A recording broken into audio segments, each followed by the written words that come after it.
तो hello everyone, आज हम डिस्कस करेंगे 5 स्टेप्स ऑफ नर्सिंग प्रोसेस। तो नर्सिंग प्रोसेस एक ऐसा टॉपिक है जो आपके एग्जाम पॉइंट ऑफ व्यू से बहुत ज़्यादा इंपॉर्टेंट है और इससे बहुत ज़्यादा क्वेश्चन बनते हैं। तो इसके 5 स्टेप्स को हम इजी वे में डिस्कस करेंगे। तो पहला स्टेप आपका आता है असेसमेंट। असेसमेंट में हम क्या करते हैं, जब भी पेशेंट आपके पास आता है तो असेसमेंट के दो टूल होते हैं, एक होता है सब्जेक्टिव डेटा, एक होता है आपका ऑब्जेक्टिव डेटा।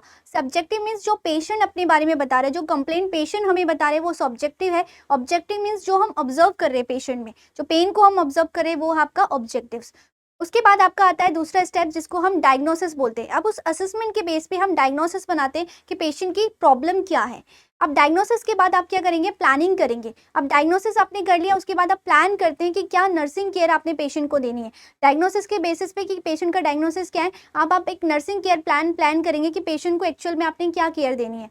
उसके बाद जो आपका स्टेप आता है, फोर्थ स्टेप, वो आपका आता है इम्प्लीमेंटेशन। अब जो भी आपने प्लानिंग करी है उसको आप इम्प्लीमेंट करेंगे पेशेंट में, कि क्या आपने प्लानिंग करी है उसको आप इम्प्लीमेंट करते हैं। लास्ट आपका आता है इवॉल्यूएशन। जो लास्ट आपका 5 स्टेप है उसको हम इवॉल्यूएशन बोलते हैं। अब उसमें क्या करते हैं, जो भी आपने पेशेंट को केयर इम्प्लीमेंट करी, आप उसका इवॉल्यूएशन करते हैं कि कितना उसका इफेक्टिवनेस हुई है, क्या जो हमने केयर प्लान बनाया था वो इफेक्टिव हुआ है, कितना इफेक्टिव हुआ है, उसको हम इवॉल्यूएट करते हैं।